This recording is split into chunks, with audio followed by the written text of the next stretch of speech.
Telangana anti narcotic bureau వాళ్ళు plus Narsingi పోలీసులు కలిసి అల్కాపురి టౌన్షిప్లో ఒక అపార్ట్మెంట్లో ఆ ఇన్ఫర్మేషన్ రైడ్ కండక్ట్ చేయడం జరిగింది.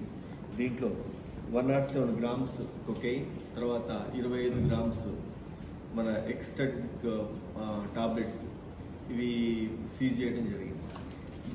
దీని వాల్యూ అందాజా 30 lakhs ఉంటుంది.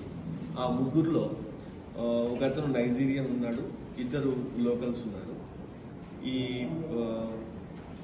యాక్చువల్గా మన లోకల్లో ఉన్న వ్యక్తి మణికొండ అతను రాజేష్ అని, తర్వాత రాజమండ్రికి చెందిన వీర్రాజు.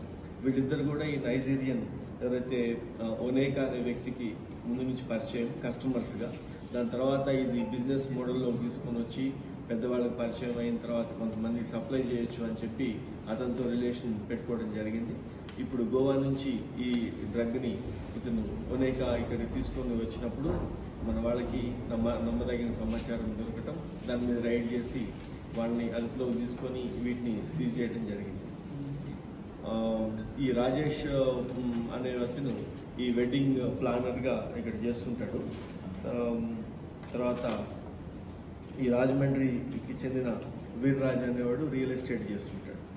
ఈ ఓయంకా ఎవరైతే నైజీరియన్ ఉన్నాడో అతను అసలు ఫస్ట్ మన ఇండియాలోకి ఎంటర్ అవటమే ఒక ఫేక్ పాస్పోర్ట్ మీద, సుడానీస్ పాస్పోర్ట్ మీద 2022లో ఇండియాకి ఎంటర్ అవుతాడు స్టూడెంట్ వీసా మీద.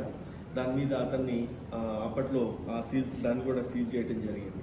తర్వాత గోవా వెళ్ళిన తర్వాత ఈ డ్రగ్ వాళ్ళతో కాంటాక్ట్లోకి వచ్చి ఇంకొక నైజీరియన్ పాస్పోర్ట్ కూడా తీసుకోవడం జరిగింది. తర్వాత 23లో తీసుకొని 24లో వెనక్కి వెళ్ళిపోయి యాక్చువల్గా అతని పేరు మీద ఒరిజినల్ ఒక పాస్పోర్ట్ తీసుకొని ఒరేకా ఇతను ఒరిజినల్ పేరు, ఆ ఒరిజినల్ పేరు మీద ఒక పాస్పోర్ట్ తీసుకొని 24లో ఇక్కడికి ఎంటర్ అవుతాడు. గోవా నుంచి ఈ డ్రగ్ బిజినెస్ స్టార్ట్ చేసి నడుపుతా ఉన్నాడు. యాక్చువల్గా బూచి అనే వ్యక్తి అతను కూడా నైజీరియానే, బయట ఉంటాడు. ఈ డ్రగ్ పెడలింగ్ చేయిస్తూ ఉంటాడు ఇటువంటి వాళ్ళందరితో.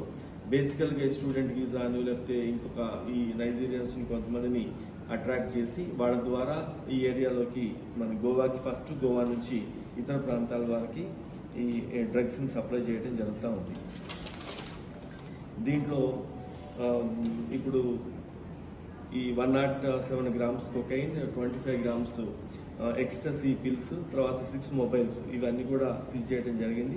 పబ్లిక్కి అందరికీ అప్పీల్ ఏంటంటే అబ్యూస్ జరుగుతుంది అని చిన్న సమాచారం ఉన్నా లేకపోతే ఏదైనా డౌట్ ఉన్నా మనకి టీజీ న్యాబ్ వాళ్ళకి, తర్వాత డ్రగ్ కంట్రోల్ సంబంధించిన నెంబర్ ఒకటి అందరూ దాని పబ్లిక్ ఇప్పటికి కూడా ఇంకా ఫీడ్ చేసుకుని ఉంటారు. అందరూ చేసుకొని ఏదైనా చిన్న సమాచారం ఉన్నా లొకేషన్ కానీ ఏదైనా వాట్సాప్ చేయొచ్చు.